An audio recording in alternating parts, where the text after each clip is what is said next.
It's time for another round of PatGPT.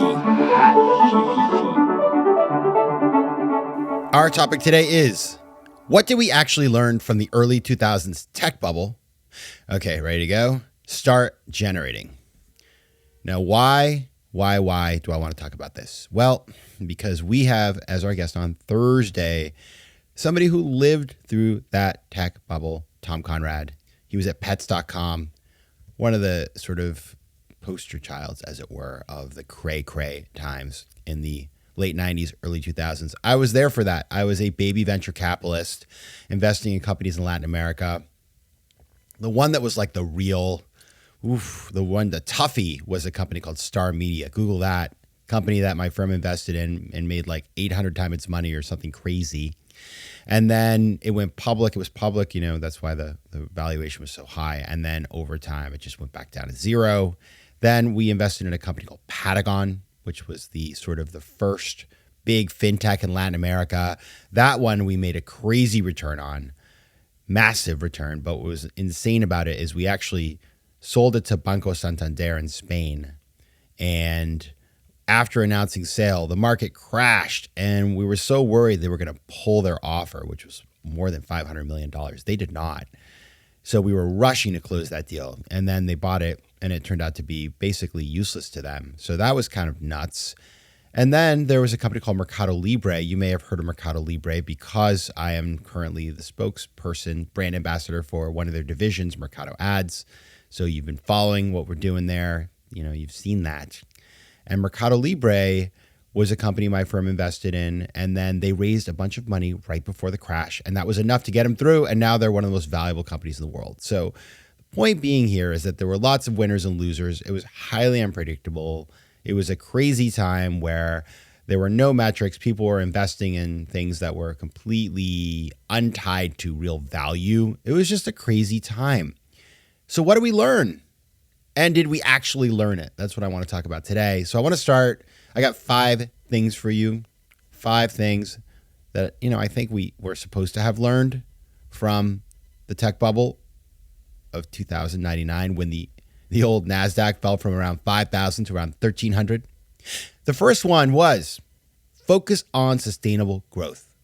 So it was all about a land grab. Now, if you weren't there, let me take you back to the early 2000s. The internet was like, you couldn't really buy anything. There was no e-commerce. There was not that much media. It was kind of like email mostly. And then with the first web browsers, this whole thing took off. And it was like, we could someday sell things over the internet. We could get our news from the internet. Wow, that's so revolutionary, right? Like people just went crazy. And so a million startups got formed. And at that time, it was really expensive to start a company. Like to start a company just cost, millions of dollars really to get a website up because it was expensive to get the engineers and the tech and all the hardware. It was just a different time. There was no cloud storage, right? And people just built these companies with the idea that like we have to have something out there and get as much of the land, the real estate as we can, and then we'll figure out how to make money later on. Because obviously the internet's the future. Sounds like AI, right? And so anyway, that's what they did. And there was a time when people would value companies based on eyeballs, like how many people visited the site, which is, it's very early stage, let's say. It's not a great way to figure out if a company's going to make money. Lots of people go to websites and pay nothing. And so that was what was happening. And when the whole bubble burst, all of a sudden everybody was like, we have to be profitable tomorrow. Let's cut costs. Let's figure out a revenue model. And it was a massive reframe and shift in the way people were building their businesses.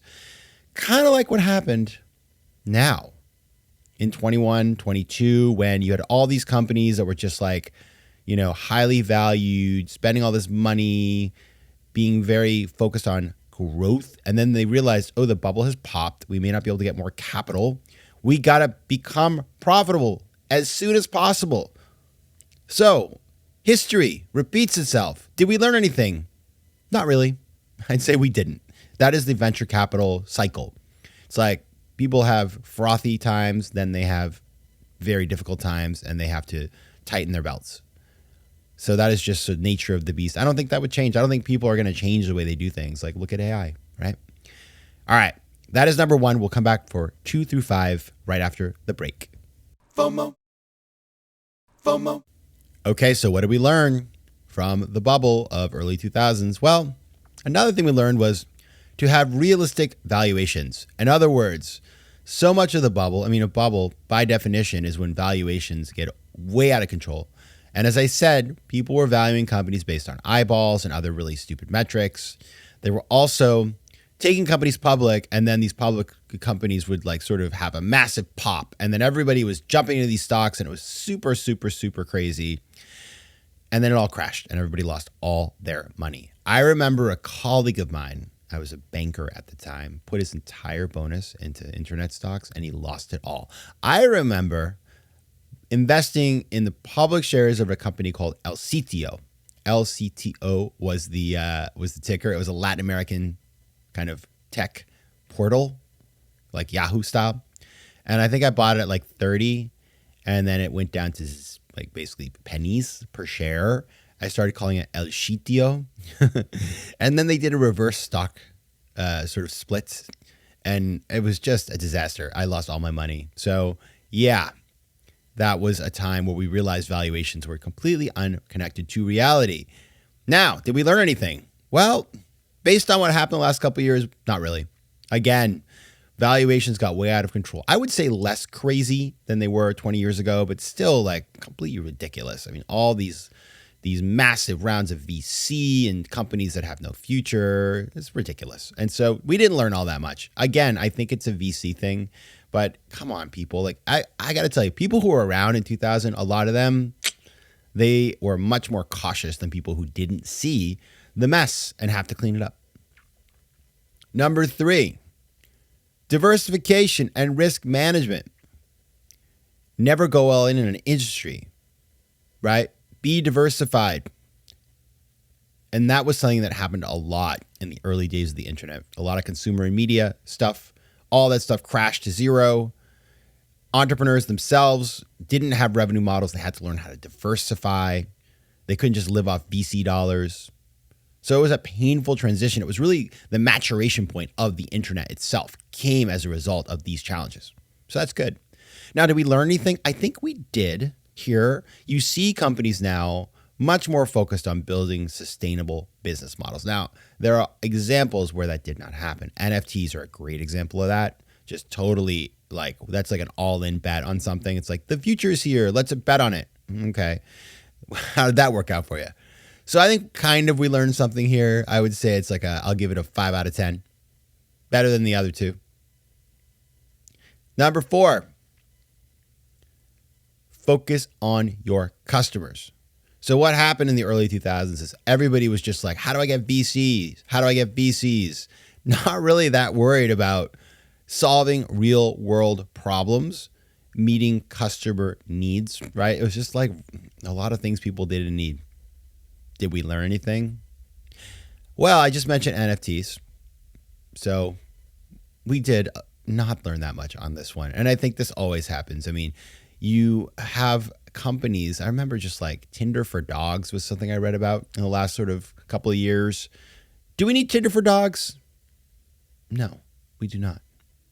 So I think, there are a lot more serious companies, and the entrepreneurs who run these companies and start these companies now are more seasoned. So I think it is better, but clearly there are pockets where just silliness continues. And the final one, resilience and adaptability. People went through a crucible of fire in the tech burst. When that bubble burst, people were really exposed. And the businesses that got built in those years, when there was a VC sort of total desert, those are some of the greatest companies out there. So you think of a Facebook, that came around in the mid 2000s. The market was still pretty depressed, right? There's a lot of other companies, that were born in 2000, 2001, or that were around before, like a Mercado Libre I mentioned. They were around, but then they had to sort of make it through the tough times, and look where they are today. It's a NASDAQ 100 company. So there, I do think this is the one that I think people really learned, and I think that you see that today, that entrepreneurs are it's a lifestyle. People understand now what they're getting themselves into. And I think you see a lot more resilience. It's still really hard. It's still really hard. But you see that people are more willing to adapt. They know. All right, so that is what we learned and did not learn from the 2000s bubble. You can hear a lot more on Thursday. We're going to talk about that and many other things. So, FOMO Sapiens, see you on Thursday. And until then, take care of yourselves and PatGPT, stop generating. FOMO. FOMO Sapiens is recorded in New York City. Theme music is by Mike McGinnis and editing and post-production is by Josh Elstro. If you like today's show, please be sure to rate it and recommend it to your friends. And as always, you can find me at FOMOSapiens.com and at PatrickMcGinnis.com. To advertise on FOMO Sapiens, reach out to contact@FOMOSapiens.com.